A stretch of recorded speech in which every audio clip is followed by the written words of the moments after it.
Livro Legenda Maior, Vida de São Francisco de Assis, São Boaventura. Capítulo 5. Austeridade de vida e consolação das criaturas. Francisco, o homem de Deus, via que por seu exemplo, muitíssimos se sentiam encorajados a levar a cruz de Cristo com grande fervor e com isso também ele se sentia animado, como bom guia do exército de Cristo, a conquistar vitoriosamente as culminâncias da virtude. A fim de realizar aquelas palavras do apóstolo, os que são de Cristo crucificaram sua carne com suas paixões e concupiscências. E levar no próprio corpo a armadura da cruz refreava os estímulos dos sentidos com uma disciplina tão rigorosa que a muito custo admitia o necessário para seu sustento. Dizia que é difícil satisfazer as exigências do corpo sem se abrir mão das baixas tendências dos sentidos.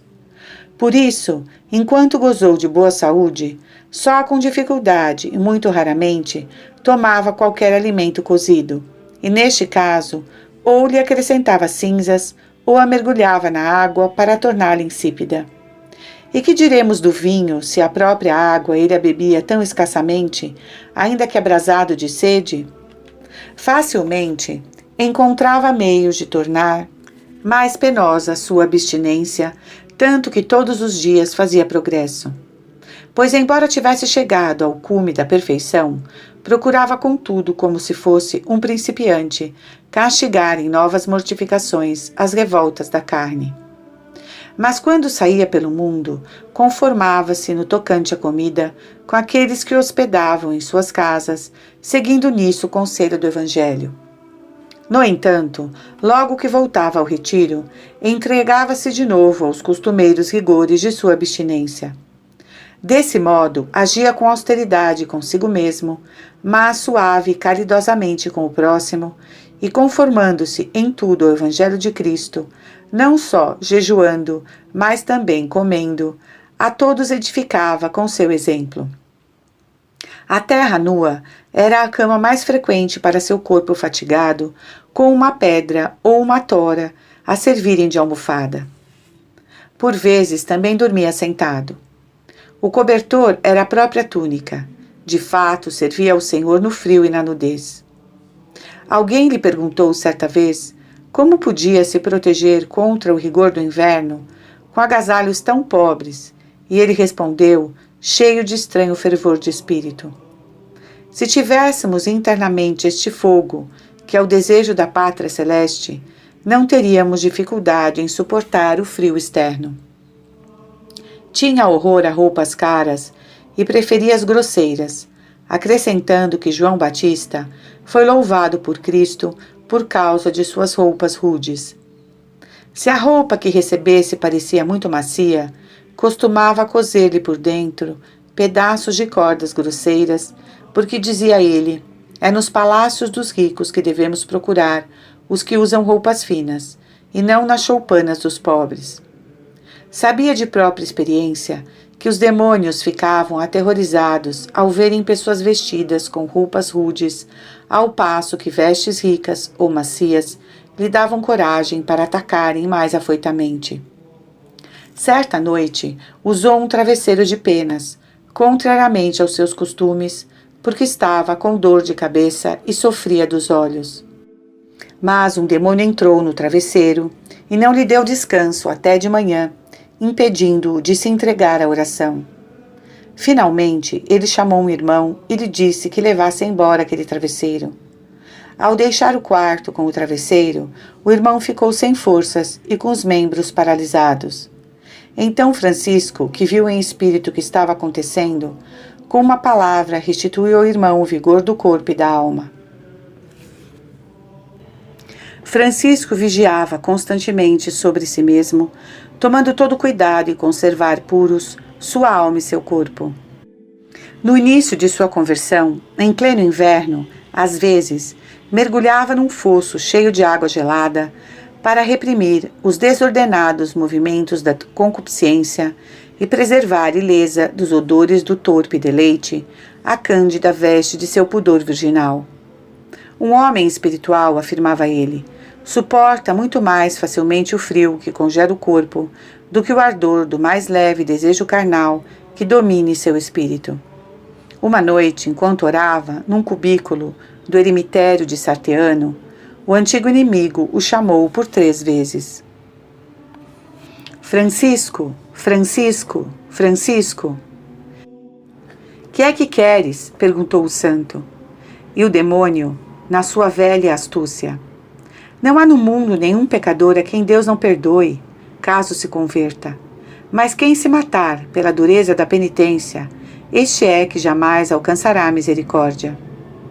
Contudo, logo o homem de Deus reconheceu por divina revelação a cilada do inimigo, que pretendia desta maneira aliciá-lo à boa vida.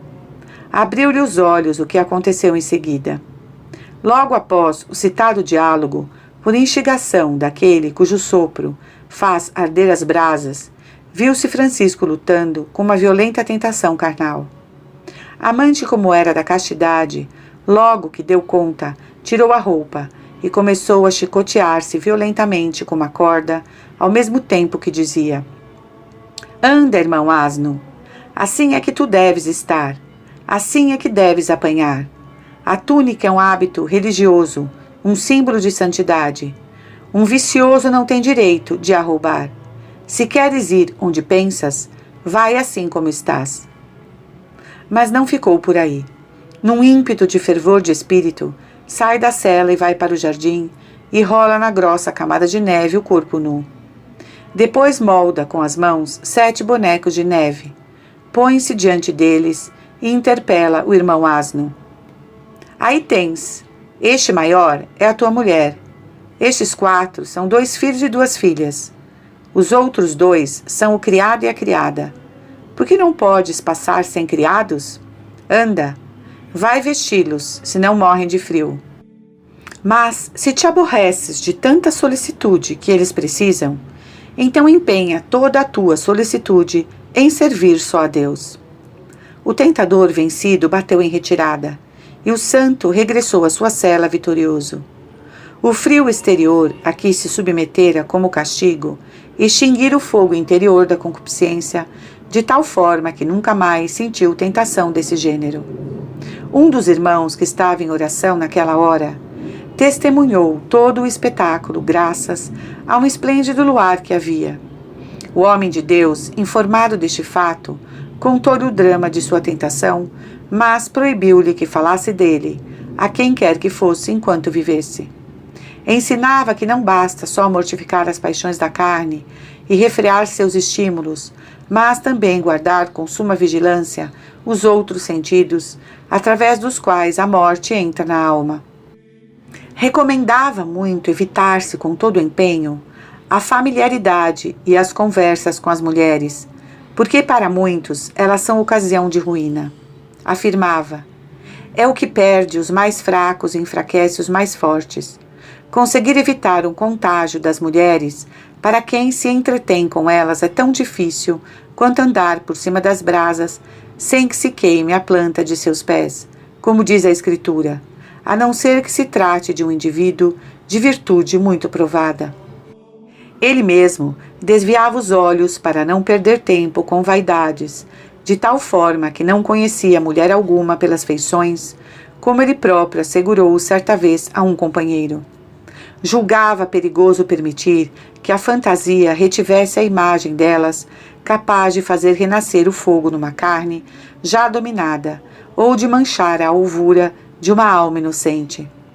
Chegava mesmo a declarar que falar a uma mulher era frivolidade, salvo confissão ou breve aconselhamento, de acordo com as necessidades de sua alma e as exigências das boas maneiras.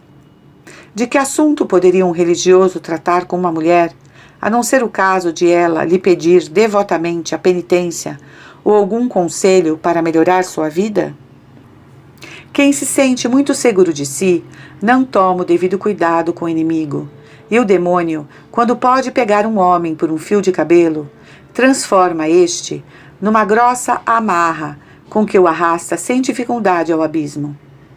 Quanto à preguiça, latrina de todos os maus pensamentos, ensinava que se há de fugir dela com maior cuidado e mostrava, por seu exemplo, que é preciso dominar a carne preguiçosa e rebelde mediante contínuas disciplinas e frutuosas fadigas.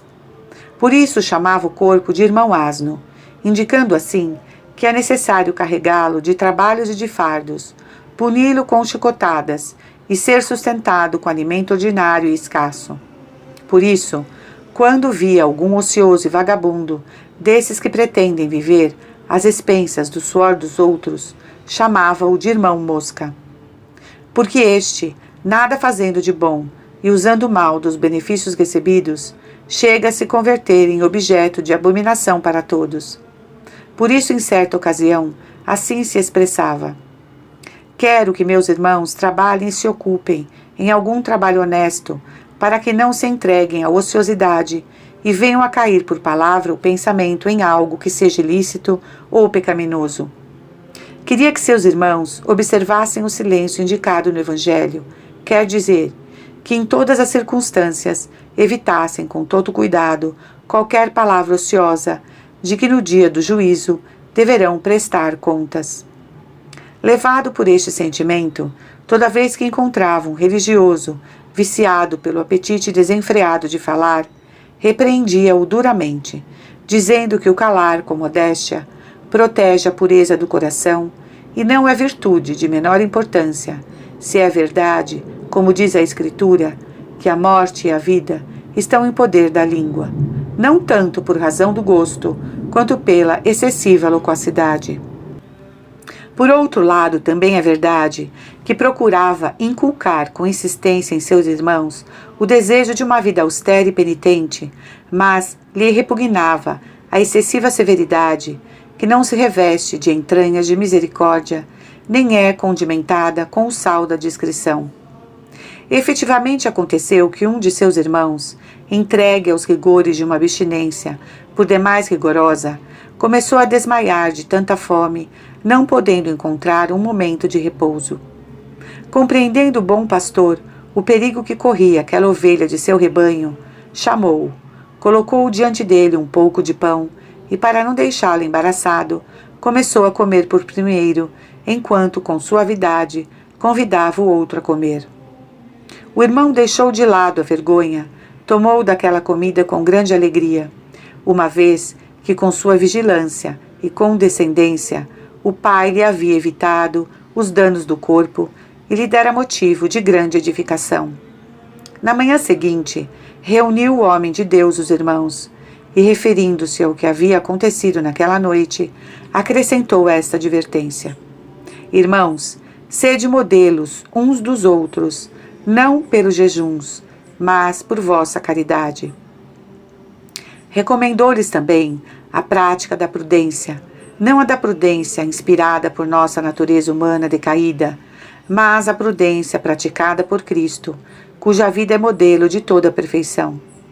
Em seu estado atual de fraqueza, o homem é incapaz de imitar o Cordeiro de Deus crucificado com perfeição, evitando todo o contágio do pecado. E assim ensinava Francisco aos seus irmãos, mediante seu próprio exemplo, que aqueles que procuram ser perfeitos devem purificar-se dia após dia com as lágrimas da contrição. Atingira extraordinária pureza da alma e do corpo, embora nunca deixasse de purificar sua visão espiritual com lágrimas em profusão, e não levasse em consideração o fato de isso lhe custar a saúde dos olhos. Em consequência de suas constantes lágrimas, veio a sofrer dos olhos, mas quando o médico disse que deveria restringir as lágrimas se quisesse evitar a perda da visão, ele replicou: Irmão médico, usufruímos da luz deste mundo em comum com as moscas. Não devemos rejeitar a presença da luz eterna apenas para preservá-la. Nosso corpo recebeu a faculdade da visão por causa da alma. A visão de que goza a alma não foi dada por causa do corpo. Preferia perder a visão dos olhos a sufocar a devoção do espírito, refreando as lágrimas que limpam os olhos da alma e os tornam capazes de ver a Deus. Certa vez, os médicos lhe prescreveram como remédio uma cauterização, e os irmãos insistiam com ele para que consentisse. O homem de Deus aceitou com humildade, pois via então uma ocasião de se curar e ao mesmo tempo de sofrer. Chamaram, pois, o cirurgião. Veio ele e colocou um ferro no fogo para realizar a operação. O servo de Cristo, querendo dar coragem ao próprio corpo, tomado de horror natural, dirigiu-se ao fogo como um amigo. Meu irmão fogo, disse ele, o Altíssimo te criou como o mais útil, belo e poderoso entre todas as coisas, para expressar a formosura. Sê propício comigo nesta hora, sê compassivo. Peça ao Senhor que te criou, se digne moderar para mim teu calor, a fim de que possa sofrer-te quando me queimares suavemente. Terminada a oração, fez o sinal da cruz por cima do ferro em brasa e aguardou sem trepidar. O ferro penetrou candente naquela carne delicada, cauterizando desde a orelha até os cílios. O santo expressou com as seguintes palavras a dor que lhe havia produzido aquele fogo. Louvai ao Senhor, irmãos meus caríssimos, pois na verdade vos digo que nem senti a dor do fogo, nem experimentei dor alguma no corpo. E voltando-se para o cirurgião lhe disse, se a carne ainda não está bem queimada, podes cauterizá-la ainda mais. Ao ver o médico naquela carne enferma, virtude tão rara de espírito, ficou cheio de admiração e, atribuindo-a a verdadeiro milagre, exclamou: asseguro-vos, meus irmãos, que hoje vi coisas admiráveis. Pois havia o santo chegado a tão alto grau de perfeição que, com harmonia admirável, a carne se sujeitava ao espírito e o espírito a Deus, e por divina ordenação, as criaturas sujeitas ao serviço de Deus se submetiam também de modo inefável ao domínio e vontade de seu servo. Certo dia, encontrando-se gravemente doente no eremitério de Santo Urbano e sentindo as forças o abandonar, pediu vinho para beber. Como não houvesse em casa nenhuma gota, mandou vir água. Fez sobre ela o sinal da cruz, e aquilo que até então era apenas água pura, transformou-se em delicioso vinho. O que a pobreza do eremitério tornava impossível foi obtido pela pureza do santo. Mal provou do vinho e as forças lhe voltaram. A água tinha um novo gosto e o doente obtinha dela uma saúde nova. Tanto a bebida como aquele que o tomara foram miraculosamente transformados. Eram dois modos de indicar quanto Francisco já se havia despojado do homem velho e se transformara no homem novo. Não eram apenas as criaturas que se submetiam à vontade do servo de Deus. O próprio Criador de todas as coisas acedia aos seus desejos. Certa vez, o santo, prostrado por muitas doenças ao mesmo tempo, sentiu o desejo de um pouco de música que lhe devolvesse a alegria do espírito. Mas como as conveniências não permitiam contratar homens para este fim, os anjos deram sua colaboração para alegrá-lo. De fato, certa noite, enquanto vigiava em meditação, de repente ouviu uma cítara tocando, com uma harmonia maravilhosa e uma melodia dulcíssima. Não se via ninguém, mas percebia-se claramente o afastamento ou a aproximação do citarista. Encantado em Deus, o Espírito do Santo, sentiu-se repleto de tanta suavidade, com aquela dulcíssima e inefável harmonia, que lhe pareceu estar gozando já na mansão eterna. Este fato não pôde ele ocultar aos mais familiares de seus religiosos, os quais conheciam frequentemente, por certos indícios, que o Senhor confortava o santo com grandes e extraordinárias consolações, de modo que nem ele mesmo as podia ocultar. Uma outra ocasião, indo pregar com um irmão entre a Lombardia e a Marca de Treviso, sobreveio a noite e ainda se encontravam às margens do rio Pó. Era muito perigoso continuar naquela escuridão sem enxergar e no meio de terras alagadas. O companheiro disse ao santo: Pai, reza a Deus que nos livre dos perigos que nos ameaçam. Com sua imensa confiança, disse o santo: Deus pode, se agrada a sua bondade, dissipar as trevas e nos dar luz benéfica. Mal acabara de falar, uma luz miraculosa os envolveu, e embora mais além fosse noite total, eles viam claramente, e num grande raio, a estrada e suas redondezas. Essa luz foi guia do corpo e conforto para a alma deles, e após uma longa caminhada, chegaram à hospedaria sem dificuldade, cantando hinos e cânticos de louvor. O leitor pode agora fazer uma ideia do excelso grau de pureza e de virtude desse homem, a ponto de sua vontade, o fogo moderar o seu ardor, a água mudar o seu sabor, os anjos o virem consolar com suas melodias e a luz divina lhe mostrar o caminho. Todo o universo se empenhava em pôr-se ao serviço do santo, até no uso dos sentidos que ele santificara.